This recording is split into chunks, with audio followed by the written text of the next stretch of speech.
Good evening, dear students. Welcome to SBI Dangal English course. In today's class, we will learn the working of English with the Hindu editorial experiment. Let's start the class. देखो editorial reading ज़्यादा important होती है, बहुत ज़्यादा important होती है working वगैरह सीखने के लिए। तो एडिटोरियल की क्लासेस को आप स्किप मत किया करो। जैसे कि मैंने देखा है स्टूडेंट्स क्या करते हैं, इग्नोर करते हैं एडिटोरियल की क्लासेस। हाँ, आपका एग्जाम बिल्कुल पास में आ चुका है तो क्वेश्चन पेपर आपको ज़्यादा से ज़्यादा करने चाहिए, बिल्कुल सही बात है। लेकिन एडिटोरियल से आपकी यहाँ पे क्या होती है कि वर्किंग क्लियर होती है, जो कि ज़्यादा इंपॉर्टेंट है। क्योंकि अगर वर्किंग ही नहीं आएगी तो एग्जाम में आप कैसे करोगे, मीनिंग ही समझ में नहीं आएगा कि क्वेश्चन में जो क्वेश्चन है वो बोल क्या रहे हैं, तो आप एग्जाम कैसे क्रैक कर लोगे, नहीं हो पाएगा आपसे क्रैक।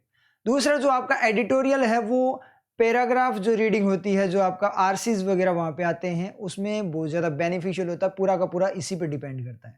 कुछ स्टूडेंट्स बोल रहे थे कि सर पैराग्राफ को कैसे सोल्व करना होता है, तो मैं यहाँ पे थोड़ा सा बता दूं आप लोगों को। देखो, पैराग्राफ को सोल्व करने का तरीका वो सेम ही है जैसे अपने एडिटोरियल करते हैं। अगर आपकी एडिटोरियल की प्रैक्टिस अच्छी वाली है तो आपकी स्पीड भी आ गई होगी, तो आपको हर एक पॉइंट वहाँ पे क्या होता है समझ में आ जाता है। पैराग्राफ के अंदर या फिर जो आरसी वगैरह जो आपका है रीडिंग कॉम्प्रीहेंशन, तो उसके अंदर क्या होता है कि आपको समझ में आना चाहिए कि वो जो कॉम्प्रीहेंशन है, वो जो पैराग्राफ है वो बोल क्या रहा है, उसी के अकॉर्डिंग उसमें क्वेश्चन पूछे जाते हैं। तो जरूरी नहीं है कि क्वेश्चन आपके डायरेक्ट हो। जैसे उसमें बातें की गई है पैराग्राफ के अंदर, तो उस पैराग्राफ के जो बातें हैं उसके अकॉर्डिंग आपका क्या हो सकता है वो रीडिंग कॉम्प्रिहेंशन में, उसमें उसके अकॉर्डिंग आपका व्यूज भी पूछा जा सकता है और उससे रिलेटेड क्वेश्चन पूछे जाते हैं उन बातों को ध्यान में रखते हुए। समझ में आ रही है चीज? तो इसके लिए सबसे इंपॉर्टेंट चीज क्या है कि आपको उसको रीड आउट करना आना चाहिए, उसका कंप्लीट मीनिंग आपको आना चाहिए, वो समझ में आना चाहिए कि वो वहां पे पैराग्राफ जो आपका है वो बोल क्या रहा है। और वो क्लियर होगा किससे? आपके एडिटोरियल से। ठीक है, तो जो एडिटोरियल है, अब आप स्टूडेंट बोल रहे हैं कि सर रीडिंग कॉम्प्रिहेंशन बताओ कैसे करें, करवाओ इस तरीके से। तो जो एडिटोरियल चल रहे हैं वो आपके रीडिंग कॉम्प्रिहेंशन ही होते हैं। ठीक है, एक टाइप से आप बोल सकते हो वो पैराग्राफ ही है, क्योंकि वहां पे भी एडिटोरियल ही आएगा पैराग्राफ की फॉर्म में। बस वो आपके समझ में आना चाहिए, उसके अकॉर्डिंग आपके क्वेश्चन हो जाते हैं। करने का एक तरीका मैं आपको बता दूं। पहले आपको स्पीड में क्या करना होता है, क्वेश्चन जो होते हैं उनको रीड आउट करना होता है स्पीड के अंदर। ज़्यादा से ज़्यादा 1 मिनट या 2 मिनट्स के अंदर आपको जल्दी से क्या कर लेने हैं, क्वेश्चंस रीड आउट कर लेने हैं। और वो आपके माइंड में रहने चाहिए, याद रहने चाहिए आप लोगों के। वो क्वेश्चंस वगैरह क्या रहने चाहिए, आपके याद रहने चाहिए। जब आप पैराग्राफ पढ़ोगे तो जैसे ही वो क्वेश्चन आपके याद होगा कि कुछ ऐसा क्वेश्चन पूछा गया था, तो वो स्ट्राइक करेगा, और जैसे वो स्ट्राइक करेगा तो आप डायरेक्ट उस पर चले जाना, वहीं पे रुक जाना, डायरेक्ट क्वेश्चन पे चले जाना और उस क्वेश्चन को वहां से अटेम्प्ट कर लेना। समझ में आ रही चीज? तो यही तरीका होता है पैराग्राफ करने का। अब याद करने का मतलब ये नहीं है कि आपकी सर ने बोला था क्वेश्चंस याद करने हैं तो बैठ जाओ वहां आराम से कि याद करते हैं, चलो क्वेश्चंस को याद करने लगे, ये क्वेश्चन फर्स्ट क्वेश्चन, ये सेकंड, ये याद करते गए, इतने में टाइम हो गया कि सर हमें तो टाइम ही नहीं दिया, हम तो याद करने में रह गए, इतने में 20 मिनट वहां पे कंप्लीट हो गए थे इंग्लिश के। तो ऐसे नहीं करना। ठीक है, समझ में आ रही चीज? मतलब या फिर आप ऐसे करो, जो रफ सीट होती है उसके ऊपर क्या करो, जो क्वेश्चन है उनको थोड़े से हिंट लिख लो उस क्वेश्चन के, थोड़ा सा मतलब जो क्वेश्चन बड़ा सा है तो ऐसे लिख लो कि ऐसी बात हुई है, मतलब 2-3 वर्ड्स लिख लो उसके कि इस तरीके की अगर बात आएगी पैराग्राफ में तो मैं वहां पे फोकस करूंगा और फिर क्वेश्चन को देखकर उसको साथ में सोल्व कर लूंगा। पैराग्राफ आप लास्ट में करने हैं एग्जाम के अंदर, प्री के अंदर आपको क्या करना है, पैराग्राफ लास्ट में करना है। पहले आपको पैटर्न्स करने हैं, क्योंकि पैटर्न्स आपकी एक्यूरेसी भी देते हैं और स्पीड भी देते हैं। क्योंकि पैराग्राफ में कई बार ना समझ में आए तो वहाँ पे 50-50 चांसेस हो जाते हैं कि कई बार वो समझ में ना आए तो टाइम भी आपका वेस्ट हो जाएगा। तो इसलिए सबसे पहले आपको करने होते हैं पैटर्न्स, फिर टाइम बचे तब आपको करना होता है पैराग्राफ। पैराग्राफ का मैंने आपको तरीका बता दिया किस तरीके से आपको करना है। क्लियर है? तो इस तरीके से पैराग्राफ करने होते हैं। और पढ़ना कैसे होता है पैराग्राफ को, जो मैं अभी बता रहा हूँ। यहाँ पे अपने कर रहे हैं वो तो स्पीड अपनी स्लो है क्योंकि अपने वर्किंग को कर रहे हैं, लेकिन आप जब पढ़ोगे तो आपके स्पीड में समझ में आएगा। मैं बताऊंगा अभी कैसे पढ़ते हैं एग्जाम के अंदर। चलो शुरू करते हैं। पहले इसकी हेडिंग पढ़ने स्टार्ट करते हैं, जब पैराग्राफ आएगा तब बताऊंगा। फ्लाइंग टेरर, फ्लाइंग का मतलब उड़ने वाला, उड़ता हुआ, टेरर आतंक, उड़ता हुआ, टेरर मतलब उड़ता हुआ आतंक, उसकी बात हो रही है। फ्लाइंग, फ्लाइंग का मतलब आतंक आप जानते ही हो। ऑन किस पे एडिटोरियल आपका, ड्रोन अटैक्स, जो ड्रोन वगैरह के द्वारा जो अटैक हो रहे हैं उसके ऊपर आपका एडिटोरियल है। अभी जो लेटेस्ट ये जम्मू कश्मीर के अंदर हुआ था ड्रोन अटैक, ठीक है, आर्मी पे, उसके ऊपर आपका क्या है एडिटोरियल है। उस पे एडिटोरियल और उससे रिलेटेड ड्रोन अटैक्स पे क्या है एडिटोरियल, जो कहीं पे भी पूरे वर्ल्ड में होते हैं। तो इंटरेस्टिंग एडिटोरियल है। ठीक है, तो स्टार्ट करते हैं। सबसे पहले इसकी समरी पढ़ लेते हैं कि इसमें है क्या। इंटरनेशनल, जो अंतरराष्ट्रीय कोऑपरेशन है, इज का subject international cooperation, international adjective. International cooperation, cooperation कैसा है, अंतरराष्ट्रीय है, तो इसका मतलब कोई चीज कैसी है, मतलब एडजेक्टिव। इंटरनेशनल जो कोऑपरेशन है, सहयोग है, इज ए मस्ट, वो एक मस्ट जरूरी, इन, अब आगे कुछ नहीं है, ए मस्ट वॉच, जैसे अपने लिखते हैं ए मस्ट वॉच सेशन, ठीक है, ए मस्ट वॉच क्लास, ठीक है, ए मस्ट वॉच मूवी, तो उसी तरीके से ये क्या, ए मस्ट, तो यहां पे मस्ट का मतलब होता है जरूरी, मस्ट मॉडल की तरह वर्क करता है, मस्ट आपका एज ए नाउन भी वर्क करता है, जिसका मतलब होता है जरूरी, मतलब एडजेक्टिव नाउन उस फॉर्म में आप बात कर सकते हो, ठीक है। जो इंटरनेशनल कोऑपरेशन है, इज ए मस्ट, वो क्या है, एक जरूरत है, एक जरूरी चीज है, एक जरूरत है, इनमें, किसमें, देखो आपको हर एक एलिमेंट से क्वेश्चन पूछना है, जो भी एलिमेंट यूज हुआ, अगर जैसा वो एलिमेंट है वैसा ही क्वेश्चन पूछना है, इनका मतलब में होता है, तो किसमें पूछना है आपको, कहाँ नहीं पूछना, ठीक है, क्योंकि उसका मीनिंग क्या होता है, में, किसमें ही का ही वो क्या करेगा, आंसर देगा, तो आपको उससे क्वेश्चन पूछना है, अगर वो सेटिस्फाइड आंसर दे तो सही है, अदरवाइज वो गलत है। इन किसमें, इन कॉम्बेटिंग, कॉम्बेटिंग, कॉम्बेट का मतलब युद्ध करना, लड़ना, तो यहां पे जैसे ही आपको आईएनजी दिखा, आईएनजी दिखा, आपको 4 वर्किंग दिखेगी, फर्स्ट वर्किंग आपका मेन एक्शन, देन आपका एडजेक्टिव, उसके बाद में आपका रहेगा जो अपने बात करें क्लोज, एंड देन जेरेंड। अब यहाँ पे मैं बात करूं, मेन एक्शन के लिए मॉडल वगैरह होना चाहिए, लेकिन इससे पहले कोई मॉडल नहीं है, वैसे भी इसके बाद में पहले दीवार है, इनमें, मैं बोला है ना, किस में, कॉम्बेटिंग में, तो कॉम्बेटिंग में होगा तो मतलब किसी चीज में होगा, और चीज होगा मतलब वो नाउन होगा, नाउन होगा, इसका मतलब वो जेरेंड होना चाहिए। लेकिन एक केस और हो सकता है, कॉम्बेटिंग टाइप कोई चीज में हो सकता है ना, वो एडजेक्टिव बने, तो क्लोज भी नहीं बन सकता, क्लोज भी आपका एक्शन होता है जो कि अलग छोड़ना होता है, तो इन जो है, इन तो किसी को बाइंड करेगा ना, में, किसी में, अब इन क्या करेगा, में बोला, किस में, जो चीज किस में है ना वो आगे रहेगी, ठीक है, किस में, वो चीज वो क्या रहेगी आपकी, आगे रहेगी, जिसमें वो बात करेगा, तो इसका मतलब वो उस चीज को खाएगा, आगे आगे खाएगा, इसका मतलब वो अभी भी उसका इफेक्ट चल रहा है, मतलब उसका जो जहर अपने बोल सकते हैं, उसकी जो उसकी तरफ से जो इफेक्ट है, उसने जहर तो क्या बोलेंगे अपने, मान लो कि उसने कोई छोड़ा है, मतलब मान लीजिए अपने क्या बात करें, कोई भी रेज किरणें छोड़ी है या कुछ भी छोड़ा है, तो जो जो चीजें उसकी सीध में आएगी वो सारी उसके साथ में लपेटे में आती जाएगी, समझ में आ रही है चीज, तो वो वाला कैसे, इन कॉम्बेटिंग, कॉम्बेटिंग में, तो अगर कॉम्बेटिंग पे जाकर ही तीर लग जाए आपका इनका, ठीक है, वो उसको खा जाए, तो क्या रहेगा आपका, कॉम्बेटिंग जेरेंड बन जाएगा, क्योंकि किस में, कोई चीज में होता है, तो चीज में होता है तो चीज नाउन होती है, स्टेबल चीज होनी चाहिए, नाउन हो जाएगा।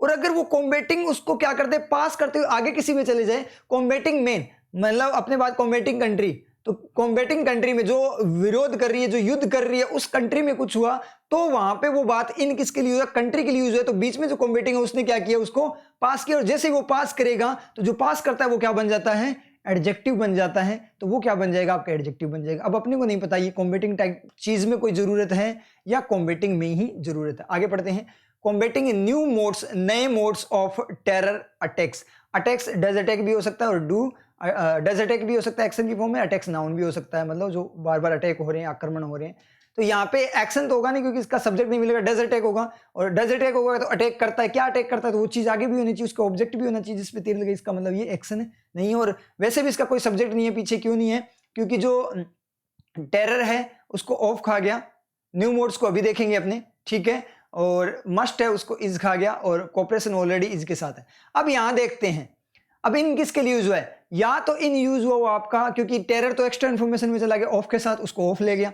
अब इन किसको खाएगा, अगर इन न्यू मोड्स को खाएगा तो कॉम्बेटिंग आपका क्या बन जाएगा, एडजेक्टिव बन जाएगा पास करते हुए, ठीक है, कैसे, न्यू मोड्स में, एक जरूरत है नए मोड में, आतंक के, आप ऐसे बोलो ना, मीनिंग, अब मीनिंग भी लेना पड़ेगा, मीनिंग से समझ में आएगा, साथ में सेंस भी तो जरूरी है ना, मीनिंग भी होना चाहिए ना, तो क्या हुआ कि आतंक के नए मोड में जरूरत है कोऑपरेशन की, ठीक है, जो नए तरीके उसमें, ठीक है, उसमें जरूरत है कि एक साथ मिलकर आए, आतंक के जो नए तरीके हैं उसमें देश क्या करें, साथ में मिलकर आए, तो नए तरीके में साथ में मिलकर आएंगे, इसका मतलब क्या, देश भी आतंक फैलाएंगे, सोचो बात को, सोचना, आतंक के जो नए तरीके हैं उसमें सारे देश एक साथ आए, तो आतंक के नए तरीके में आए, नए तरीके में आए, इसका मतलब वो नए नए तरीके उन देशों को यूज करने हैं, गया गलत, इसका मतलब इन न्यू मोड्स के लिए यूज नहीं हुआ, इन यूज हुआ कॉम्बेटिंग, देश साथ में आए क्या करने में, कॉम्बैट करने में, युद्ध करने में, लड़ने में, किससे लड़ने में, आतंक के नए तरीकों से लड़ने में, कॉम्बैटिंग न्यू मोड्स, तो कॉम्बैटिंग यहां एडजेक्टिव नहीं है, कॉम्बेटिंग यहां न्यू मोड्स पे तीर छोड़ रहा है, तो तीर छोड़ रहा है इसका मतलब वो एक्शन है। एडजेक्टिव इस तरीके से एक्शन नहीं होता, एडजेक्टिव डायरेक्ट किस टाइप की चीज है, मतलब ऐसा कर रही टाइप की चीज है, ठीक है, वो होता है। तो एक्शन की फॉर्म में तीन ही होता है आपका, main action, gerund and close. लेकिन यहां इन क्या कर रहा है, उसको नाउन बना रहा है, इसका मतलब ये कॉम्बेटिंग आपका जेरेंड है। क्या है रियल में पूरी बात क्या है, पूरी नाउन क्या है, combating new modes, terror attacks के नए तरीकों की कॉम्बेटिंग में, नए तरीकों को कॉम्बैट करने में, कार को रिपेयर करने में, repairing the car, repair the car, car को रिपेयर करना, रिपेयर करने में, in repairing the car, he wasted all of his time in repairing the car, he was repairing the car, he repairs the car, सोच रहे हो, समझ में आ रही है आपके, he is repairing the car, वो कार रिपेयर कर रहा है, he wasted all of his time in repairing the car।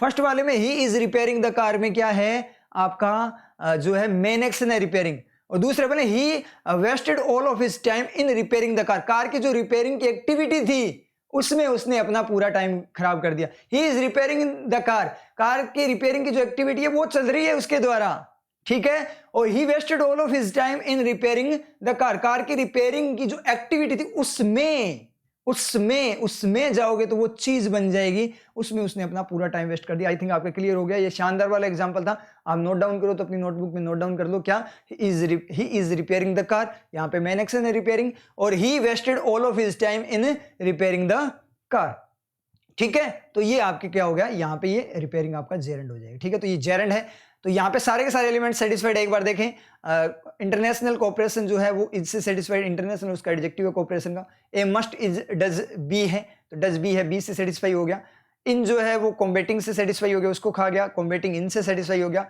और न्यू मोड्स कॉम्बेटिंग के तीर से सेटिस्फाई हो गए, और टेरर अटैक्स जो है वो ऑफ से सेटिस्फाई हो गए। टेरर अटैक्स का क्या है यहाँ पे एडजेक्टिव है, क्लियर हुआ, बहुत ज्यादा डेप्थ में बताए हैं, आई थिंक क्लियर है। अब जेरेंड और मेन एक्शन का केस क्लियर हो रहा है ना, किस तरीके से वर्क करते हैं, तो ये मेथड होता है उसका। चलो ठीक है, चलते हैं नेक्स्ट अपने पैराग्राफ में।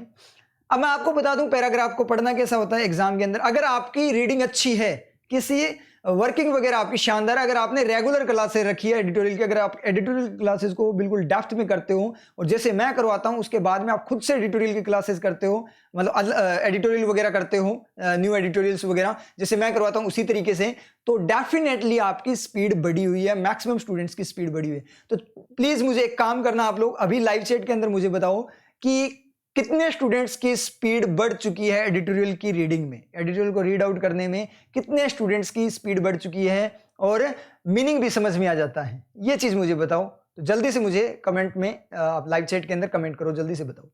तो यहां मैं बताता हूं एग्जाम में कैसे पढ़ा जाता है। एग्जाम में ऐसे याद रहेगा, अगर आपकी रीडिंग बहुत अच्छी है, मतलब आपने एडिटोरियल की है और अपनी वर्किंग से की है, डायरेक्ट रीडिंग से नहीं होगा, आपको मीनिंग नहीं मिलेगा। अगर वर्किंग के अकॉर्डिंग आपने प्रैक्टिस की है तो स्पीड अपने आप बढ़ी है। जैसे मैथ्स वगैरह में प्रैक्टिस करते हो, पहले स्पीड नहीं बढ़ती कैलकुलेशन में, बाद में बढ़ जाती है, वो कैसे ये होता है। तो यहाँ पे मैं बात करूं, जो ड्रोन्स का यूज है अटैक करने के लिए इंडियन एयर बेस पे जम्मू में ऑन जून 27 को वो लेकर आया टू द फोर, मतलब सामने एक ट्रबल पैदा करने वाला, ठीक है, मतलब चिंताजनक, हालांकि अनएंटिसिपेटेड का मतलब, हालांकि अनएंटिसिपेटेड नहीं है वो, मतलब उसका पूर्वानुमान नहीं लगाया जा सकता, ऐसा नहीं है, मतलब ये संभावित था, असंभावित नहीं है, संभावित था। New mode of terrorism for the country, तो इसका मतलब ये न्यू मोड जो है वो कहां से सेटिस्फाई हो रहा है, ट्रबलिंग है, तो ट्रबलिंग इसका क्या है, एडजेक्टिव है न्यू मोड का। तो यहां से अपने क्या करेंगे, इसको इतने को कैंसिल करेंगे ना, जो आपका ये वाला पार्ट अगर आप कैंसिल करते हो, ठीक है, तो आपको समझ में आ जाएगा कि जो ड्रोन का यूज है क्या करने में, इंडियन एयरफोर्स बेस जो है जम्मू में 27 को वो जो अटैक करने के लिए जो ड्रोन का यूज है वो लेकर आया था, क्या एक सामने लेकर आया एक चिंताजनक, जो कि हालांकि वो पूर्वानुमान उसका आराम से मतलब संभावित था, उसके चिंताजनक एक नया मोड टेररिज्म का कंट्री के लिए। हालांकि वहां पे क्या नहीं था, कोई भी कैजुअलिटी, जनहानि नहीं हुई, किसी की डेथ मौत वगैरह नहीं हुई, वहां पे कोई किलिंग वगैरह नहीं हुई, हालांकि कोई किलिंग वगैरह नहीं हुई, कोई जनहानि नहीं हुई, फिर भी क्या हुआ कि जो सच्चाई है वो ये है कि वहां पे कम से कम 2 और लगातार कोशिश की गई यूज करने के लिए ड्रोन को, क्या मिलिट्री टारगेट्स को क्या करने के लिए, अटैक करने के लिए। तो ये जो बात है वो पॉइंट करती है फ्यूचर ऑफ टेररिज्म की, टेररिज्म का फ्यूचर कैसा होगा, आतंकवाद का फ्यूचर कैसा होगा, कौन सी बात, वो जो ये सच्चाई है, ऐसे पढ़ा जाता है एग्जाम में। और मैंने तो आपको बार बार बोल बोल कर समझाया है ना, इसलिए डायरेक्ट पढ़ूंगा तो मैं डायरेक्ट कैसे पढ़ूंगा कि ड्रेन का यूज ठीक है एयरफोर्स में हुआ, मतलब तो वो सामने लेकर आया ट्रेवलिंग में न्यू मोड, टेररिज्म का नया मोड आ गया जिसको मतलब संभावित है, ठीक है। उसके बाद हालांकि कोई मरा नहीं है, फिर भी सच्चाई ये है कि 2 और कोशिश की गई थी उसी मतलब मिलिट्री टारगेट्स पे, तो इसका मतलब ये बताता है कि फ्यूचर कैसा होगा टेररिज्म का। इतनी बड़ी कितना टाइम लेगा? मैक्सिमम 10 सेकेंड, ज़्यादा से ज़्यादा 20 सेकेंड्स, ज़्यादा से ज़्यादा 20 सेकेंड्स लगी ना, तो टाइम नहीं लगेगा आप लोगों को। और मैं तो बोल बोल कर बता रहा हूँ आपको एक्सप्लेन कर रहा हूँ, खुद से पढ़ूंगा तो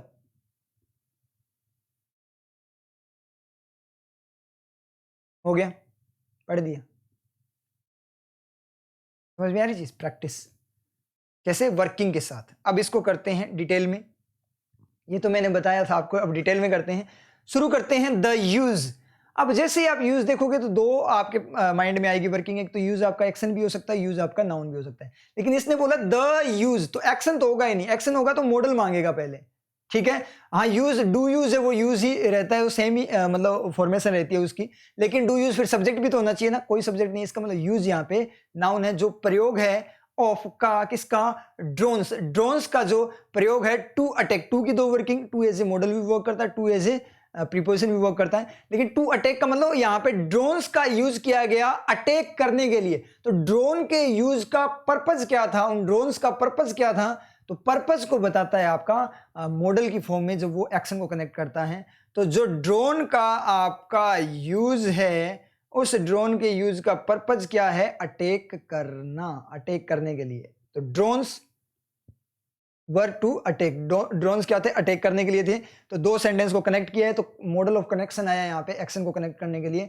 तो ड्रोन के यूज का जो पर्पज था वो क्या था? To attack an Indian air force, an Indian vowel sound, an Indian force base, Indian force के बेस को जो सैन्य वहां पे जो बना हुआ कैंप वगैरह, ठीक है, बेस जो बना हुआ था, ठीक है, उस बेस को इन जम्मू में ऑन कब? जून 27 28, ऑन का मतलब उस पॉइंट पर, ठीक है, कब किस पॉइंट पर? जून 27 28 को। ब्रोट, डिड ब्रिंग, 2 वर्किंग होगी, या तो V3 होगा या V2 होगा, तो पहले V2 पढ़ेंगे। डिड ब्रिंग लेकर आया था, तो डिड ब्रिंग का सब्जेक्ट ढूंढने चलते हैं। जून, आपको पता है किसी भी सेंटेंस को फ्री एंड फ्रेश सब्जेक्ट चाहिए, तो जून 27 28 को खा गया ऑन, जम्मू को खा गया इन, बिल्कुल फ्री फ्रेश चाहिए अपने को। जो एन एयरफोर्स बेस है उस पे तीर लग गया अटैक का। अब यहां पे देखना, जो एन यूज हुआ है वो बेस के लिए यूज हुआ है, एक बेस की बात हुई है, लेकिन उसके बेस के लिए यूज हुआ है तो वहां पे कॉन्सोनेंट साउंड है, तो ए नहीं आएगा। मैंने आपको पहले ही बहुत बार क्लियर कर दिया, ये चीज बहुत सारे स्टूडेंट्स के कंफ्यूजन रहता है। जो ए एन आता है वो उसके जस्ट बाद जो साउंड है ना उसके अकॉर्डिंग आता है, वो उसी को एम्फेसाइज करता है कि अपने जस्ट बाद जो साउंड है उसको, ठीक है।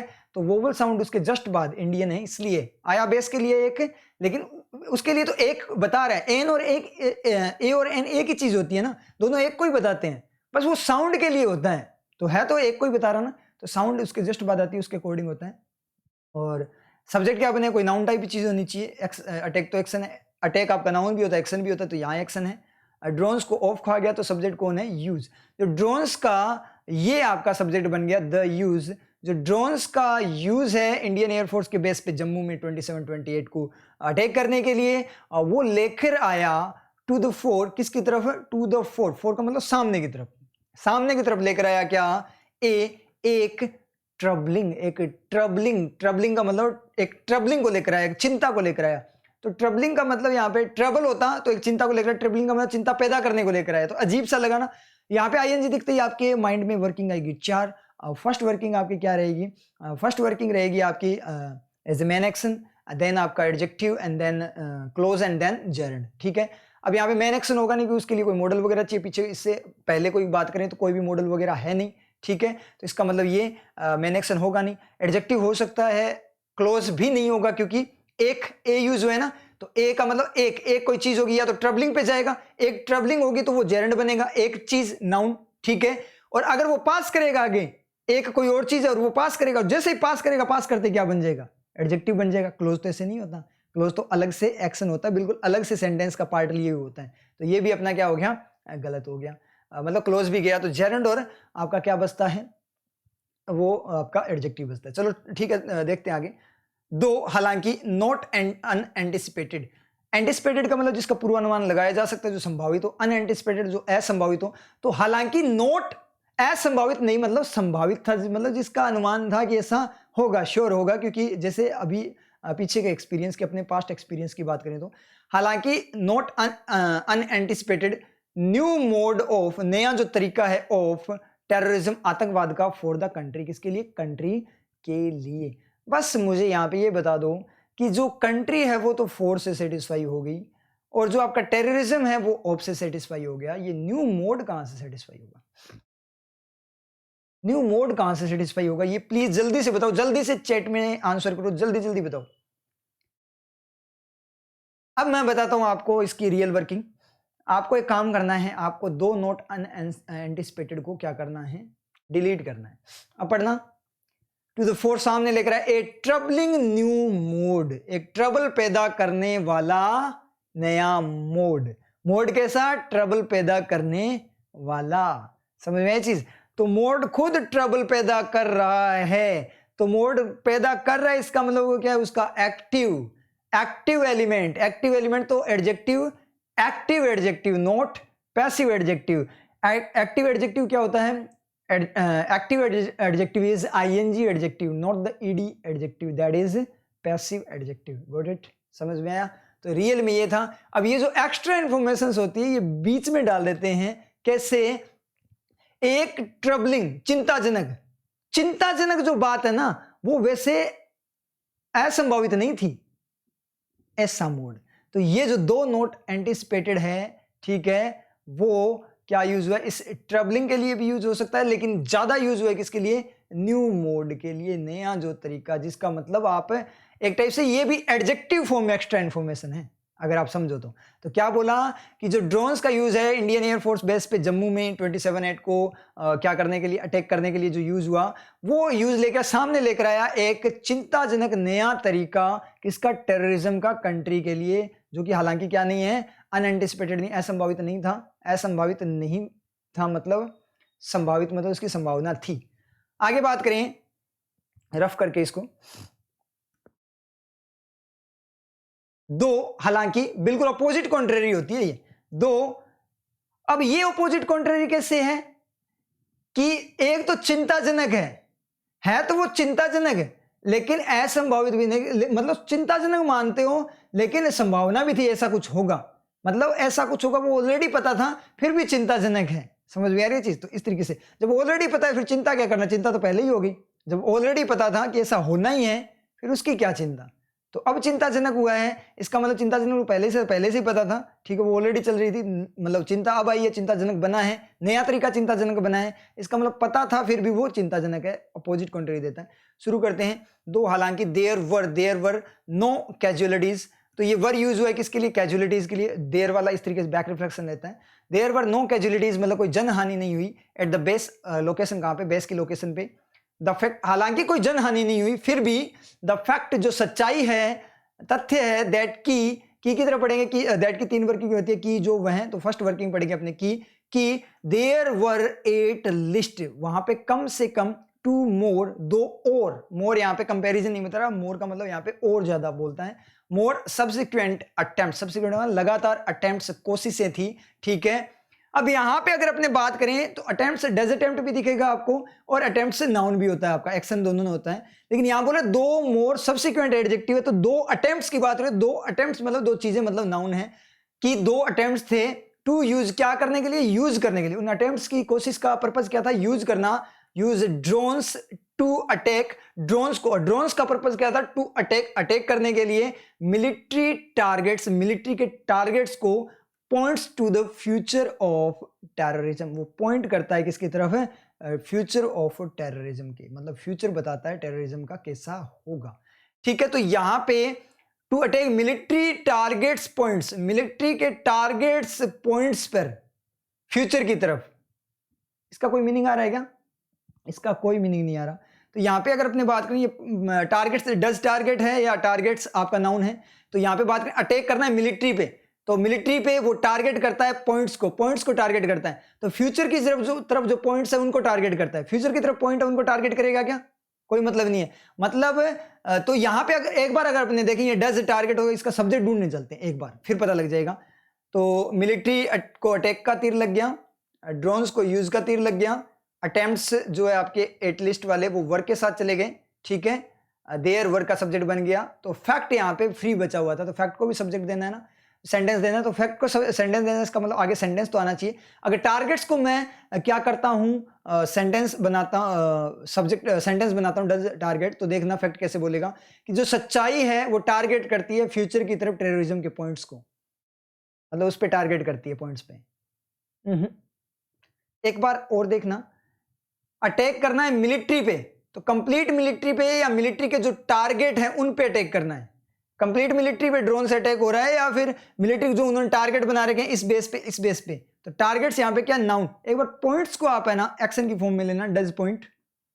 जो फैक्ट है कि 2 और कोशिशें की गई, वो सच्चाई पॉइंट करती है, इशारा करती है किसकी तरफ, टेररिज्म के फ्यूचर की तरफ। पॉइंट्स डज पॉइंट, तो टारगेट्स आपका क्या है, नाउन है, और डज पॉइंट आपका क्या है, एक्शन है। पॉइंट्स आपका क्या है, एक्शन है, डज पॉइंट। क्लियर हो आप लोगों को, समझ में आया? देखो कई बार क्या होता है कि आपको लाइव जो अपना चलता होता है उसके अंदर कई बार वर्किंग आप कैच नहीं कर पाते, वहाँ पे आपको समझ में नहीं आ पाता, क्योंकि बीच में आप आंसर भी देते होते हो लाइव चैट के अंदर। तो आप क्लास को जरूर रिवाइज किया करो, आपकी वर्किंग शानदार वाली क्लियर होगी, आपके सारे कॉन्सेप्ट क्लियर हो जाएंगे। और 100% गारंटी है, मुझे फुल कॉन्फिडेंस है, चाहे न्यू स्टूडेंट हो जिसने मतलब मेरी क्लासेस ना ही ले रखी हो, उसके भी क्लियर होगा, इतना मुझे कॉन्फिडेंस है। एक बार आप रिवाइज करके जरूर देखा करो इसको, रिवीजन से आपका शानदार वाले कॉन्सेप्ट्स बिल्डअप होते हैं। समझ में आ रही चीज? बिल्कुल फ्रेश स्टूडेंट होगा उसको भी समझ आएगा, ये मेरी गारंटी है। ऐसे कोई नहीं बोलता कि बिल्कुल फ्रेश स्टूडेंट जिसको कुछ नहीं आता, बिल्कुल स्टार्ट कर रहा है क्लास को, उसको भी समझ में नहीं आता, मतलब जिसको आती नहीं है चीजें उसको कैसे समझ में आ सकता है? ये मेरी गारंटी है, समझ में आता है, चाहे हल्का फुल्का आए लेकिन उसको समझ में जरूर आ जाता है कि यहाँ पे बातें हो क्या रही है। ये तो मेरी गारंटी है, ठीक है, क्योंकि ये मैंने नोटिस भी की है चीज़ें बहुत सारी। अगर आप बात करें, बहुत सारे मिले हैं, तो जो मतलब देखते कई बार वीडियो जैसे देख लेते हैं, रिलेशन वगैरह में देख लो, जो मतलब इतने पढ़े लिखे भी नहीं है उनके भी समझ में आ जाती है, तो आप तो फिर पढ़े लिखे हो, समझ में आ रही है चीज़। तो ये गारंटी है, समझ में जरूर आता है। तो पॉइंट्स यहाँ पे डज पॉइंट सब्जेक्ट सेंटेंस था, और उसका सब्जेक्ट क्या मिला अपने को, द फैक्ट मिला। तो मतलब क्या निकला, हालांकि कोई जनहानि नहीं हुई बेस पर, फिर भी जो सच्चाई है कि 2 और कोशिशें थी ड्रोन को यूज करने, मिलिट्री टारगेट पे अटैक करने के लिए, वो पॉइंट आउट करता है कि टेररिज्म का फ्यूचर क्या है, उसकी तरफ इशारा करता है। मतलब आगे आने वाले टाइम में रोबोट वगैरह या फिर ये ड्रोन वगैरह यूज करके टेररिज्म वगैरह बढ़ेगा, मिलिट्री वगैरह पे अटैक करने के। तो इसके लिए अवेयर होना पड़ेगा मिलिट्री वगैरह को, समझ में आ रही चीज़, देश जो कंट्रीज वगैरह उनको अवेयर होना पड़ेगा। अब जल्दी से इसका मीनिंग देखना है तो देख लो, वैसे मैंने आपको बता दिया था। फिर चलते हैं नेक्स्ट स्लाइड में। नेक्स्ट स्लाइड में थोड़ी सी स्पीड बढ़ाएंगे कि जो यूज है ड्रोन्स का अटैक करने के लिए इंडियन एयरबेस पे जम्मू में 27/8 को, वो लेकर आया सामने एक चिंताजनक, हालांकि अनएंटिसिपेटेड नहीं था, ऐसा चिंताजनक न्यू मोड लेकर आया किसका, टेररिज्म का कंट्री के लिए। हालांकि कोई जनहानि नहीं हुई, कोई किलिंग वगैरह, मरे नहीं, कोई भी नहीं मरा वहाँ पे। फिर भी जो आपका क्या है, सच्चाई है कि 2 और कोशिशें थी वहाँ पे क्या करने, यूज करने के ड्रोन को मिलिट्री टारगेट्स पे अटैक करने के लिए। ये पॉइंट आउट करती है, ये जो सच्चाई है वो पॉइंट आउट करती है, क्या बताती है, किसकी तरफ इशारा करती है, फ्यूचर ऑफ टेररिज्म की तरफ इशारा करती है कि आने वाले टाइम में टेररिज्म कैसा होगा। क्लियर है समझ में आप लोगों के? अब ठीक है, इतना क्लियर। फर्स्ट स्लाइड आपके क्लियर है ना? अब चलते हैं नेक्स्ट स्लाइड पे, और नेक्स्ट स्लाइड में अपने थोड़ी सी स्पीड लेंगे, ठीक है, क्योंकि फर्स्ट स्लाइड अपने डिटेल में करते हैं, सेकंड स्लाइड को थोड़ी सी स्पीड लेते हैं। अगर अच्छी वाली वर्किंग है तो मैं डिटेल में एक्सप्लेन करता ही हूँ, डेप्थ में वैसे तो। और जो थर्ड स्लाइड होती है वो आपका होमवर्क होता है, यही अपनी क्लास का रूटीन है डेली का, इसी तरीके से अपनी क्लास का चलता है, ठीक है। और होमवर्क आपके लिए कंपलसरी होता है।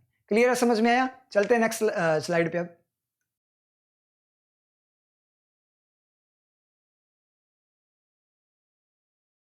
स्टार्ट करते हैं इसको पढ़ना। The use of unmanned aerial vehicles. The use हुआ यहाँ पे, यूज जो यूज हुआ है वो क्या है, यहाँ पे किसकी तरह वर्क कर रहा है। एक तो मैंने आपको पहले ही बताया था, प्रीवियस में भी अपने देखा था, एक तो ये वर्क करता है आपका एक्शन की फॉर्म में, एक करता है नाउन की फॉर्म में। तो जैसे प्रीवियस में था, प्रीवियस स्लाइड में था सेम का सेम, वैसे ये क्या वर्क कर रहा है आपका, नाउन की तरह वर्क कर रहा है, ठीक है।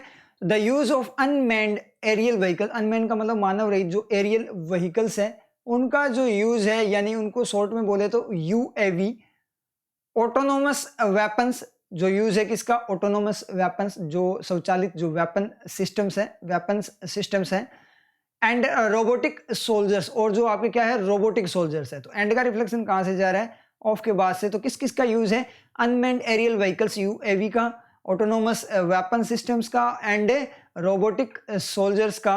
बाय किसके द्वारा यूज, बाय स्टेट्स के द्वारा। स्टेट्स का मतलब यहाँ कंट्री वगैरह की बात हो रही है, स्टेट कंट्री को भी स्टेट ही बोलते हैं, ठीक है। तो स्टेट्स के द्वारा इनमें किसमें, वॉरफेयर में, वॉरफेयर का मतलब युद्ध वगैरह में, एंड पॉलिसिंग, और पॉलिसिंग का मतलब नीति वगैरह तैयार करते हैं उसमें, तो नीतियां वगैरह तैयार की जाती है। और जो युद्ध है उनमें स्टेट्स के द्वारा जो इन चीज़ों का जो यूज है, हैज रेज्ड, वो रेज कर चुका है, बढ़ा चुका है क्या, मोरल एंड प्रैक्टिकल क्वेश्चन उसने रेज किए हैं, मतलब लेकर आया है वो क्वेश्चन, रेज किए हैं उसने, कैसे उठाए हैं, कैसे क्वेश्चन उठाए हैं, मोरल, नैतिक एंड प्रैक्टिकल क्वेश्चंस को उसने उठाया है।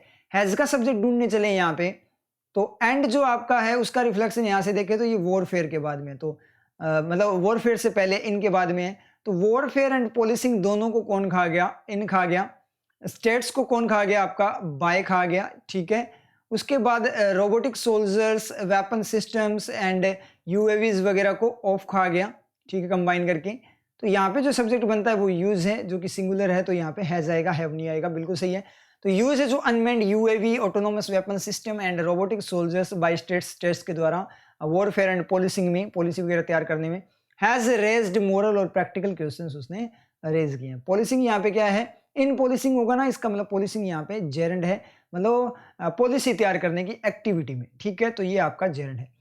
दैट की 3 वर्किंग की जो है, फर्स्ट वर्किंग की पढ़ेंगे कि रिमेन अनरिजोल्व्ड, दैट रिमेन अनरिजोल्व्ड, रिमेन का मतलब रहता है, डू रिमेन, अनरिजोल्व्ड का मतलब बिना सोल्व किए हुए, मतलब जिसका कोई समाधान ना हो, ठीक है, ऐसा बना हुआ। क्या किसके लिए यूज है, क्वेश्चंस जिनका आंसर नहीं मिल पा रहा ना, तो उनका कोई समाधान नहीं है, तो क्वेश्चंस के लिए ये दैट यूज है। जब क्वेश्चन के लिए दैट यूज हुआ तो ये की तरह नहीं है, क्या है, जो की तरह है, ठीक है, रिलेटिव प्रोनाउन है। और की तरह अगर लोगे तो भी आपको दिक्कत यहाँ पे क्या होगी, की से क्या होता है, या तो डेफिनेशन देता है या नए सेंटेंस को साथ में कनेक्ट करता है। तो जो डू रिमेन है उसको कहीं से सब्जेक्ट नहीं मिलेगा, डू रिमेन को क्या नहीं मिलेगा, सब्जेक्ट नहीं मिलेगा, इसलिए ये यहाँ की वर्किंग सही नहीं है। इसका मतलब इसे सब्जेक्ट चाहिए, और सब्जेक्ट ओनली एक ही है आपके पास, वो क्या है, दैट है, क्योंकि जो practical question, moral and practical questions है उसके तो रेज का तीर लग गया, ठीक है। तो दैट इसका सब्जेक्ट बनेगा, रिलेटिव प्रोनाउन जो इसकी एक्स्ट्रा इन्फॉर्मेशन की फॉर्म है क्वेश्चंस का, वो सब्जेक्ट बनेगा। और कैसा सब्जेक्ट है, सिंगुलर या प्लूरल, दैट सिंगुलर भी होता है, प्लूरल, दोनों तरीके से वर्क करता है, डिपेंड करता है जिसके लिए वो यूज हुआ हो। तो ये किसके लिए यूज हुआ, क्वेश्चंस के लिए यूज हुआ, इसलिए ये आपका क्या है, प्लूरल है। क्लियर है। आगे पढ़ें, नॉन स्टेट एक्टर्स, जो नॉन स्टेट एक्टर्स है, जो एक्टिंग करते हैं, मतलब जो रोल प्ले करते हैं, ठीक है। नॉन स्टेट जो मतलब अपने बात करें, नॉन स्टेट की फॉर्म में मतलब इंडिविजुअल फॉर्म में बात कर रहे हैं, स्टेट की फॉर्म में बात करें तो कंट्रीज की फॉर्म में बात करते हैं अपने, जैसे पाकिस्तान ने इंडिया के ऊपर अटैक किया, इंडिया ने पाकिस्तान पर अटैक किया, चाइना ने अटैक किया, तो वो स्टेट एक्टर्स हो गए, ठीक है, पूरे देश को कंसिडर करते हुए। नॉन स्टेट का मतलब जो इंडिविजुअल होते हैं किसी पर्टिकुलर ग्रुप वगैरह के द्वारा, जो पूरी कंट्री को मतलब इंक्लूड ना करता हो, कोई ग्रुप बना हो, रेबल्स वगैरह का, इस तरीके से। तो नॉन स्टेट एक्टर्स हैव का सब्जेक्ट नॉन स्टेट एक्टर जो कि प्लूरल है, हैव कोट अप क्विकली, वो क्विकली कोट अप हो जाते हैं, मतलब पकड़े जाते हैं। कोट अप क्या कर लेते हैं, क्विकली कोट अप कर लेते हैं, पकड़े जाते हैं अपने आप। समझ में आ रही है चीज।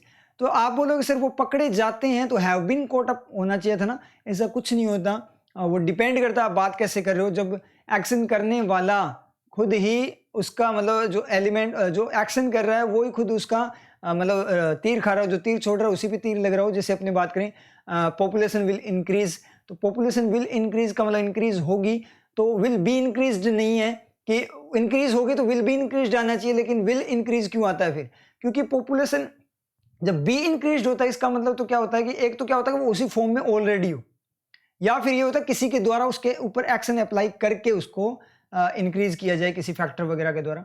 तो विल बी इंक्रीज्ड का मतलब क्या हुआ कि किसी के द्वारा उसको इंक्रीज किया जा रहा है। हाँ, किया तो लोगों के द्वारा जा रहा है, देश के द्वारा किया जा रहा है, लेकिन रियल में वो चाहते नहीं है कि पॉपुलेशन बढ़े।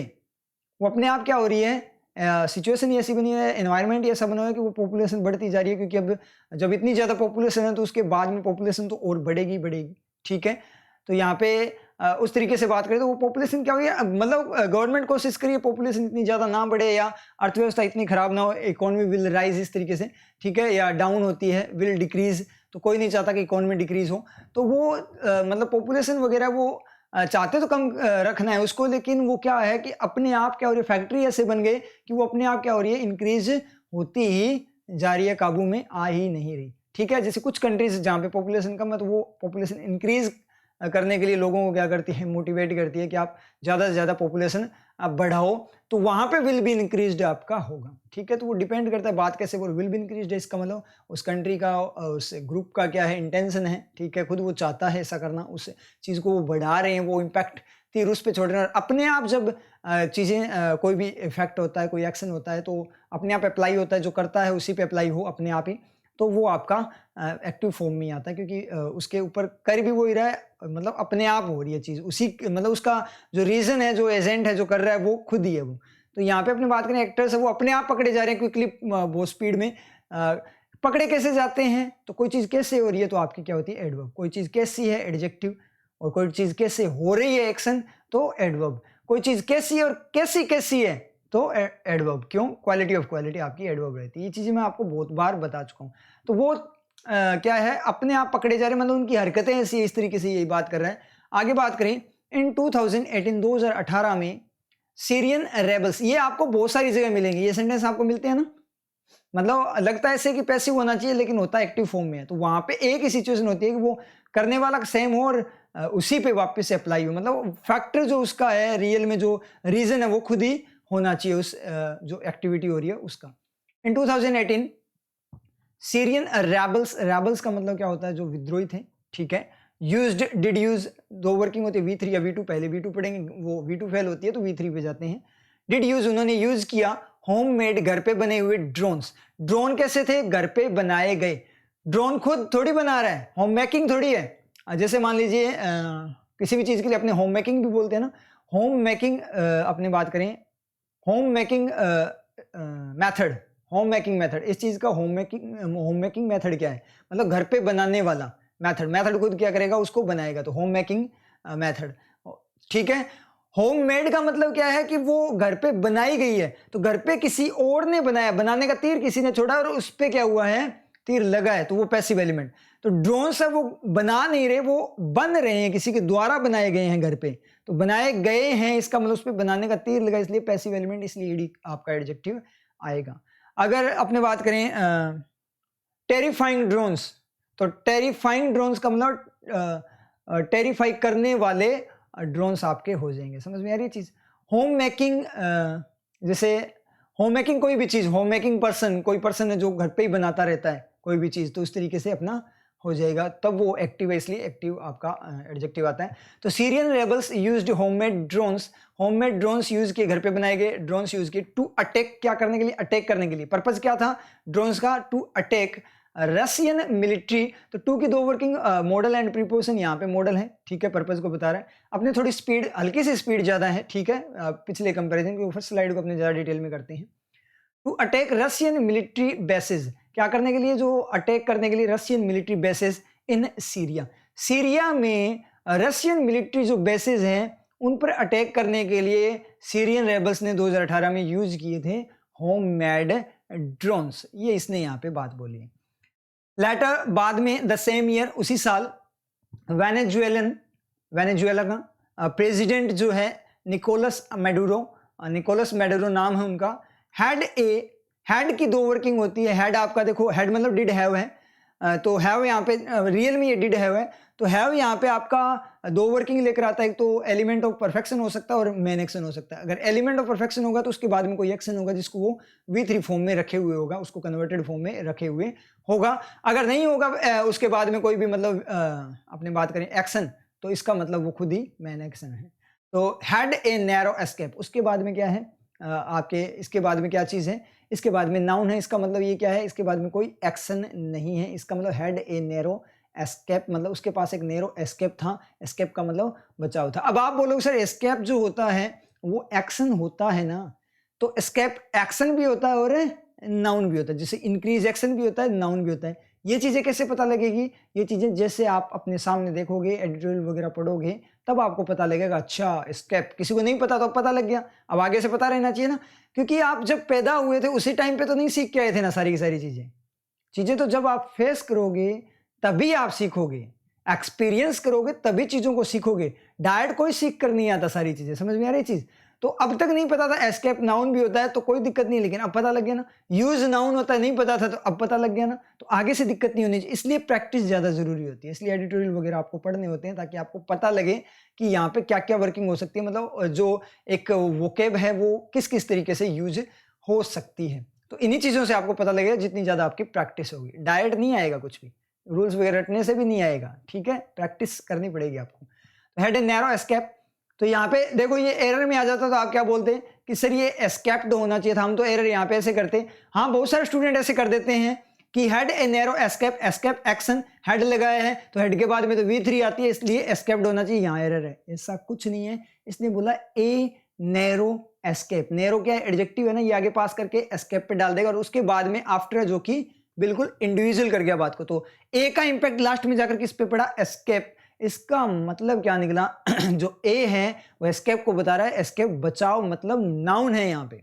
एस्केप्ड मत कर देना, क्योंकि ये एक्शन कैसे होगा? अगर हेड के बाद में एस्केप्ड होता तो होता, लेकिन हेड के बाद में तो ए आ गया ना, एक आया, इसका मतलब एक चीज को लेकर आएगा वो, तो उसने हेड का आगे इंपैक्ट जाने ही नहीं दिया, एक ने अलग से डिफाइन करना स्टार्ट कर दिया, तो एक एस्केप यहाँ पे नाउन है।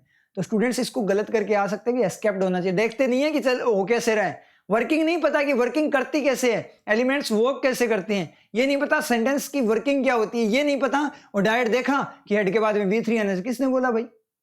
ही हैड ए कार, हो सकता है ना, तो हेड मैन एक्शन की तरह वर्क कर सकता है ना, तो डिड हैव है, यहाँ पे V2 है, तो इस तरीके से वो करता है। अब आप बोलोगे सर बहुत सारे स्टूडेंट ऐसे भी करते हैं, देखो मैं गलतियां बता रहा हूँ कि आप क्या क्या गलतियां कर सकते हो, कि सर ये ए आप बता रहे हो कि नैरो एडजेक्टिव है, इसने मतलब छोटा, नैरो का मतलब बिल्कुल पास में से, संकरा हुआ होता है वैसे, पास में से एस्केप बचा हुआ, तो सर नैरो ने आपने बोला एडजेक्टिव ने पास कर दिया, तो ए यूज हुआ एस्केप के लिए। हाँ बिल्कुल सही है, आप बिल्कुल सही बोल रहे हो, ए एस्केप के लिए यूज है, तो सर ए क्यों यूज हुआ? एन यूज होना चाहिए था ना, एस्केप के अंदर तो सर वोवल साउंड है। तो भाई ये चीज ये है, मैं आपको बार बार बताता हूं कि जो ए एन जो आता है वो जिसके लिए यूज हुआ है उसके अकॉर्डिंग नहीं आता, वो उसके अकॉर्डिंग आता है जिसकी इसके जस्ट बाद साउंड कैसी है, अगर वोवल साउंड तो एन, अगर कॉन्सोनेंट साउंड तो ए। ये चीज ध्यान रखना, ये बहुत ज्यादा कंफ्यूज करती है बच्चों को और मैक्सिमम स्टूडेंट इसको गलत करते हैं, जिनको नहीं पता, बहुत सारों को नहीं पता होगा, जो न्यू स्टूडेंट्स उनको नहीं पता होगा, ठीक है। तो नैरो मतलब यहाँ साउंड वोवल नहीं है, यहाँ कॉन्सोनेंट साउंड है, इसका मतलब ए ही आएगा। आफ्टर किसके बाद में एस्केप किया? आफ्टर ए ड्रोन, एक ड्रोन के बाद फ्लाइंग, फ्लाइंग का मतलब फ्लाई करना, ठीक है, फ्लाइंग टूवर्ड्स। अब फ्लाइंग दिखते ही आपको चार वर्किंग दिखेगी, या तो मेन एक्शन होगा, उसके बाद में आपका क्या हो सकता है, मेन एक्शन के बाद में आपका एडजेक्टिव होगा, उसके बाद में आपका क्लोज हो सकता है, एंड देन आपका जेरेंड हो सकता है। तो मेन एक्शन होगा नहीं, क्योंकि आफ्टर है, आफ्टर ने अलग से बात कर दी, तो आफ्टर ने अलग से बात की, तो उसके बाद में, आफ्टर के बाद में और फ्लाइंग से पहले कोई इसको मॉडल नहीं मिल रहा। हेड वाला जो है वो तो ऑलरेडी मडूरो वगैरह करके सेंटेंस कंप्लीट ऑलरेडी हो चुका है, इसका मतलब ये मेन एक्शन नहीं है। एडजेक्टिव इसलिए नहीं है, फ्लाइंग ड्रोन होता तो adjective, A flying drone, after a flying drone, तो ये होता तो आपका होता कि ड्रोन के साथ फ्लाई कर रहा, तो एडजेक्टिव होता, तो ये भी गलत हो गया। ये आपका जेरेंड हो सकता है, तो जेरेंड की तीन चीजें होती है। जेरेंड को चेक करने के लिए आप क्या करोगे, एक तो ऑब्जेक्ट केस में हो सकता है तीर खा रहे हो किसी एक्शन का, या फिर एक्स्ट्रा इन्फॉर्मेशन में बाइंड हो जाए, या फिर किसी आगे जाकर सब्जेक्ट बन जाए। तो देखते हैं एक बार जेरेंड को। जो फ्लाइंग है जेरेंड, पीछे से कोई एक्शन का तीर लग रहा है, कहीं से कोई तीर नहीं है एक्शन का, क्योंकि हेड का था ऑलरेडी स्केप तक जाकर रुक गया, इसका मतलब ये ऑब्जेक्ट केस में क्या नहीं है, जेरेंड नहीं है, एक केस खत्म।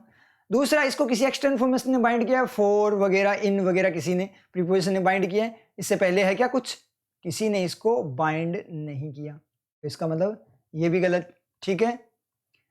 उसके बाद में अपने बात करें कि सर ये आगे सब्जेक्ट बन सकता है, तो सब्जेक्ट बन सकता है वो बाद की बात है, वो तो अब सेंटेंस पढ़ेंगे तभी पता लगेगा, लेकिन ऐसे भी तो हो सकता है ना, आफ्टर ए ड्रोन फ्लाइंग, एक ड्रोन फ्लाइंग के बाद में, ड्रोन की जो फ्लाइंग हुई उसके बाद में दूसरे ड्रोन की फ्लाइंग की गई, पहली फ्लाइंग के बाद में दूसरी फ्लाइंग, ऐसे तो हो सकता है ना। अगर ऐसे होगा तो ये जेरेंड होगा, और कहां से सेटिस्फाई हो जाएगा, आफ्टर से सेटिस्फाई हो जाएगा। आफ्टर आपका प्रीपोजिशन की फॉर्म में वर्क करके आपका क्या करता है, नाउन को भी सेटिस्फाई करता है और पूरे सेंटेंस को भी आफ्टर देता है। ठीक है, तो ये हो सकता है। चलो देखेंगे। फ्लाइंग टूवर्ड्स हिम, उसकी तरफ, टूवर्ड्स हिम उसकी तरफ फ्लाई करना। अब मुझे एक बात बताओ, ये अगर ये होता आफ्टर ए, अगर ए ड्रोन फ्लाइंग, ड्रोन को एडजेक्टिव बनाकर अगर मैं इसको जेरेंट बनाऊं, फ्लाइंग को ध्यान देना यहां पे, अगर जेरेंट बनाऊं इसको कि एक ड्रोन की फ्लाइंग उसकी तरफ, एक ड्रोन की फ्लाइंग उसकी तरफ, एक ड्रोन की फ्लाइंग है उसकी तरफ, या एक ड्रोन उसकी तरफ फ्लाई कर रहा है, बताओ, खुद से सोचो, यहीं से क्लियर हो जाएगा। एक ड्रोन की फ्लाइंग उसकी तरफ, तो एक ड्रोन की फ्लाइंग की एक्टिविटी उसकी तरफ, जेरेंट ले रहे हैं, एक ड्रोन की फ्लाइंग की एक्टिविटी उसकी तरफ, एक ड्रोन की फ्लाइंग की एक्टिविटी उसकी तरफ है, या एक ड्रोन उसकी तरफ फ्लाई कर रहा है। तो उसकी तरफ एक ड्रोन की फ्लाइंग की एक्टिविटी कैसे हो सकती है किसी की तरफ?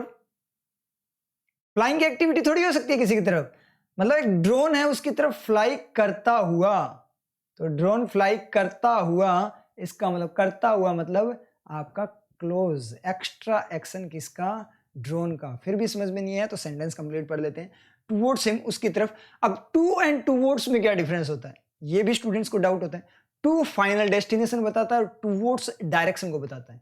तो एक ड्रोन मान लो मेरी तरफ आ रहा है, तो जरूरी नहीं है कि वो डेस्टिनेशन टारगेट मैं हूं, हो सकता है मेरे पीछे खड़ा है वो हो, लेकिन अभी वो किसकी तरफ आ रहा है? मेरी तरफ आ रहा है। तो अभी आपको नहीं पता कि उसकी डायरेक्शन क्या है, अटैक करने आ रहा है वो, आपको अभी नहीं पता कि वो रियल में जाएगा कहाँ, या तो सर के जो सर है हमारे उसके ऊपर जाकर गिरेगा, या फिर उनके पीछे जो खड़े हैं उनके ऊपर जाकर गिरेगा, ये नहीं पता। ठीक है, तो वो वहां से आ रहा है ड्रोन। ठीक है, तो ड्रोन आ रहा है, तो आप जब पता नहीं है तो क्या यूज करोगे? टूवर्ड्स। हो सकता है वो मेरे से आगे निकल जाए। ठीक है, और अगर फाइनल डेस्टिनेशन ही मैं हूं, मेरे से टकराना है आकर, तो क्या होगा?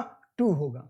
तो यहाँ पे टूवर्ड्स हिम मतलब जो प्रेसिडेंट है, तो कोई श्योर नहीं है कि वो रियल में प्रेसिडेंट पे ही अटैक था, या उस पूरे बेस पे अटैक करना था, या फिर ओनली उसको प्रेसिडेंट को डराना था। इस तरीके से बात करें तो समझ में आ रही है, तो वो वाला केस है। तो इस तरीके से इसने बोला है, इसको भी क्लियर नहीं है जिसने ये बात बोली है। समझ में आया आप लोगों को टू एंड टूवर्ड्स का डिफरेंस? ठीक है, तो ये होती है डायरेक्शन। जैसे शॉप की तरफ जा रहा है तो टूवर्ड शॉप कोई बोले, इसका मतलब क्या है? अभी मैं बोलूं कि भाई वो भाग रहा है, कोई पर्सन भाग रहा है, तो बोलेंगे कि मैं देख रहा हूं उसको, कॉल पे आपने बोला, अब मैं छत पे चढ़ा हुआ हूं ऊपर टेरेस वगैरह, वहां से मैं उसको देख रहा हूं, आप पीछे उसको पीछे भाग रहे हो, बताना कहां से कहां जा रहा है वो। तो मैं बोल रहा हूं अभी वो दुकान की तरफ, वो जो शॉप है या मॉल की तरफ जा रहा है, अभी मॉल की तरफ जा रहा हूं, तो मैं वहां टूवर्ड्स यूज करूंगा। ठीक है, क्यों? क्योंकि वो हो सकता है वहां से टर्न भी ले ले, क्योंकि वो भाग रहा है बस। और अगर मैं बात करूं कि मुझे पता चला कि मतलब वो मॉल जाना, उसको जाना ही मॉल के अंदर है, तो मैं क्या बोलूंगा? टू द मॉल होगा, फिर मॉल होगा। समझ में आया? क्लियर हो आप लोगों के? अब यहाँ पे बात करें एक्सप्लोडेड, एक्सप्लोडेड V2 या V3 होगा। तो पहले V2 देखेंगे। एक्सप्लोडेड, डिड एक्सप्लोड मतलब क्या होना? एक्सप्लोड हो जाना, फूट जाना, एक टाइप से विस्फोट हो जाना। एक्सप्लोडेड ए शॉर्ट डिस्टेंस अवे, एक छोटी सी डिस्टेंस अवे, शॉर्ट का मतलब थोड़ी सी दूर जाकर वो एक्सप्लोड हुआ। अब एक्सप्लोडेड, डिड एक्सप्लोड का सब्जेक्ट अपने ढूंढ जाए, ही तो नहीं होगा ना, प्रेसिडेंट तो एक्सप्लोड नहीं हुआ अभी। ठीक है, ड्रोन हो सकता है क्या? ड्रोन सब्जेक्ट हो सकता है ना। कौन एक्सप्लोड हुआ? कौन, किसका विस्फोट हुआ? ड्रोन का, तो ड्रोन एक्सप्लोडेड।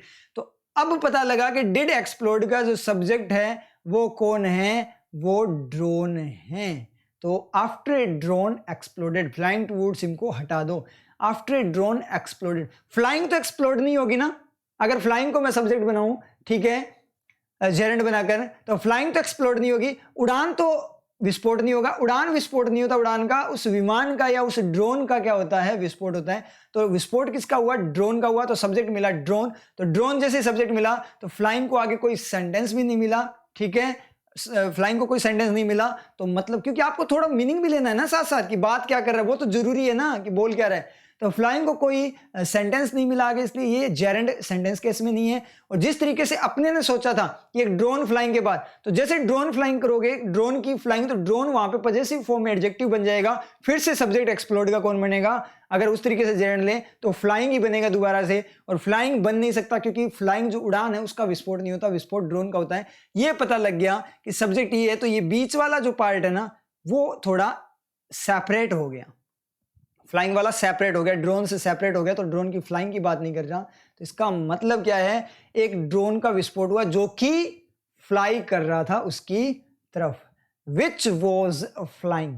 रियल सेंटेंस अगर अपनी बात है, सेंटेंस केस में एक्स्ट्रा इन्फॉर्मेशन दो, विच वॉज फ्लाइंग। और डायरेक्ट एक्शन की फॉर्म में जब देते हैं एक्स्ट्रा इन्फॉर्मेशन तो आपके यूज होते हैं क्लोज। तो यहां पे ड्रोन फ्लाई कर रहा है ना, खुद उड़ रहा है ना, ड्रोन उड़ रहा है ना, तो उड़ने का एक्शन कर रहा है, ड्रोन उड़ने का एक्शन कर रहा है। इसका मतलब क्या हुआ, ड्रोन उड़ने का एक्शन करेगा, इसका मतलब क्या हुआ, ड्रोन उस एक्शन को तीर छोड़ रहा है, इसका मतलब एक्टिव एलिमेंट। और तो क्लोज क्या आएगा आपका, एक्टिव क्लोज आएगा। क्लियर आप लोगों को समझ में आया। तो ड्रोन फ्लाइंग टुवर्ड्स हिम, तो मतलब क्या हुआ कि वेनेजुएला जो प्रेसिडेंट मेडुरो है उसने स्केप किया, थोड़ा सा छोटा सा, उसके बाद छोटा सा स्केप था, मतलब क्या है, बाल बाल बचा, ऐसे बोल सकते, नैरो स्केप का मतलब बाल बाल बचा। कब, जब एक ड्रोन जो उसकी तरफ उड़ रहा था उसने एक्सप्लोड किया थोड़ी सी दूर जाकर। तो आपको सेंटेंस बनाकर देख लिया करो क्लोज के लिए, drone was flying towards him, जो उड़ रहा था। बोलना ऐसे है, ऐसे बोल दो कि एक ड्रोन जो उसकी तरफ उड़ता हुआ एक्सप्लोड हुआ जो, ठीक है। या फिर ऐसे बोलो, आप सेंटेंस की फॉर्म में बोलोगे तो ज्यादा इजी लगेगा। क्या, इसको ऐसे बोलना होता है क्लोज को, कैसे कि एक ड्रोन जो उसकी तरफ उड़ रहा था जो एक्सप्लोड हुआ था, जो उड़ता हुआ था, या इस तरीके से कैसे बोल सकते हो। तो ये आपका फ्लाइंग क्या है, यहाँ पे आईएनजी क्लोज है। अब पूरी बात अपने कंप्लीट पढ़ लेते हैं, मीनिंग बता देता हूँ, उसके बाद होमवर्क दूंगा मैं आपको।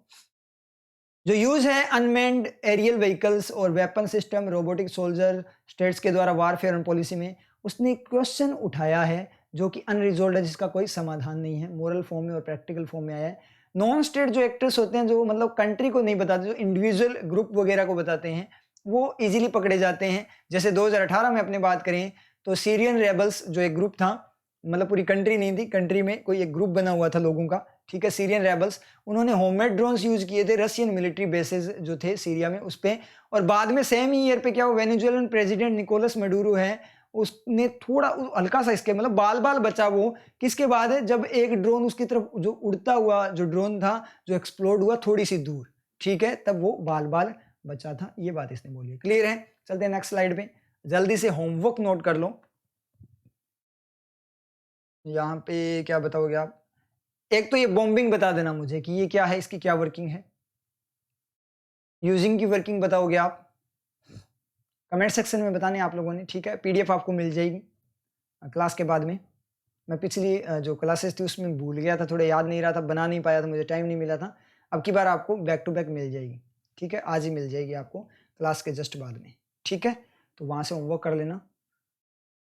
इनेबल्ड का बता देना मुझे वर्किंग, एंड का रिफ्लेक्शन, इस एंड का रिफ्लेक्शन, इंक्रीजिंग का मुझे बता देना क्या वर्किंग है। रिडंडेंट क्या है यहाँ पे ये बता देना। कॉम्बेटिंग जो है वो क्या है, उसकी वर्किंग बता देना। एंड का रिफ्लेक्शन बता देना। कैन का सब्जेक्ट बता देना। इस एंड का रिफ्लेक्शन बता देना। और ये दे यूज जो लिखा है ये क्या है, ये जरूर बताना आप लोगों को। दे यूज ऐसे कैसे, कि ये एक तो द ड्रोन्स है, एक नाउन ये है, और ये प्रोनाउन एक टाइप से नाउन ही बोलोगे आप, नाउन की तरह वर्क करता है। तो एक तो ये है, और उसके बाद में जस्ट बाद में दे कर दिया, तो ड्रोन टाइप के वो हो गए क्या, क्योंकि अपने को तो यही पता है कि वो क्या होता है, एक तो एडजेक्टिव केस होता है आपका जब दो नाउन साथ में आ जाए, ठीक है। तो ये क्या है, ये मैं बताऊंगा नहीं, आप ही बताना, ठीक है, ये आप ही बताना कि ये दे यूज है क्या। और अगर दे यूज है, वो यूज करते हैं, क्या यूज करते हैं वो, इसका ऑब्जेक्ट क्या है, यूज का ऑब्जेक्ट क्या है, किस पे ये अपना तीर छोड़ रहा है, ठीक है, रिफ्लेक्शन या तीर छोड़ रहा है, वो बताना आप मुझे। तो ये आपकी वर्किंग है, ये आपने कंप्लीट करनी है, वो मतलब होमवर्क है, ये आप लोगों ने कंप्लीट करना। और क्या करना है, कमेंट सेक्शन में मुझे होमवर्क अपना बताना है। क्लियर है समझ में आप लोगों के। तो एडिटोरियल आपको डेली एक एडिटोरियल तो करना ही करना है, समझ में आ रही चीज, एक एडिटोरियल, क्योंकि अपनी क्लासेस क्या रहेगी, एडिटोरियल की 2-3 क्लासेस छोड़कर, हो सकता है मैं बैक टू बैक 3-4 पैटर्न भी करवा दूं, ठीक है, जरूरी नहीं है 2 करवाऊं, 3 भी करवा सकता हूं, 4 भी करवा सकता हूं। तो एडिटोरियल में थोड़ा टाइम भी लग सकता है, तो इसलिए आपका काम क्या है, आपको एडिटोरियल की क्लासेस रेगुलर रहनी है। वैसे तो अपना ये चलेगा 2 पैटर्न 1 एडिटोरियल, लेकिन आपको क्या करना है, एक एडिटोरियल तो करना ही करना है, जरूरी है, ठीक है, समझ में आ रही है। ओनली मतलब पैटर्न्स पे आप फोकस करो, कोई दिक्कत नहीं, लेकिन ओनली उस पे मत जाओ। आधा घंटा मुश्किल से लगेगा, 15 मिनट या आधा घंटा लगेगा आप लोगों को। तो ये जरूर करना आपको एडिटोरियल जरूरी है एग्जाम के लिए, मैं सीरियसली बोल रहा हूँ आप लोगों को, यहीं से चीजें क्लियर होती है, ठीक है, ज्यादा। और उसके बाद में वो प्रैक्टिकल है, तो उस पर प्रैक्टिकल बहुत ज्यादा वैसे इंपॉर्टेंट हो जाता है कि वो वहां पे रिसर्च करनी जरूरी है, वहां प्रैक्टिकल करना जरूरी है, यूज भी तो आना चाहिए ना वो वर्किंग का। तो कोई दिक्कत नहीं है, मेन तो मैं आप लोगों को बताता हूँ, आप बस वोकेब तैयार करते रहो, जो भी आपको नई वोकेब मिले वो तैयार करते रहो। मेन तो ये है, मैक्सिमम तो मैं खुद ही करवा दूंगा, वैसे आप एक्स्ट्रा करो, बैंकर्स अड्डा वगैरह क्विजेज वगैरह करो, ठीक है, साथ में मॉक टेस्ट वगैरह करो। लेकिन एक चीज मैं आपकी गारंटी देता हूं कि मैक्सिमम तो मैं आपको यहीं से करवा दूंगा। अगर मेरी क्लासेस ओनली लगा पाते हो, टाइम नहीं मिल पाता आप लोगों को, ओनली मेरी क्लासेस ही लगा पाते हो आप, तो वहीं से आपके इंग्लिश में मार्क्स बनवा दूंगा मैं, ये मेरी गारंटी है। उसके बाद में एक्स्ट्रा करते हो तो बहुत बढ़िया है, आपका जो इंग्लिश में है वो शानदार वाले मार्क्स आएंगे, फुल आउट ऑफ फुल भी आ सकते हैं। वो केप जरूर तैयार कर लेना, और आप टेंशन लेने की जरूरत नहीं है, जिस तरीके से मैं करवा रहा हूं, मैं टेक्निक को कैच कर लो, आपको कोई नहीं रोक सकता। क्लियर है, समझ में आया? ठीक है, फिर मिलते हैं नेक्स्ट क्लास में। All the best.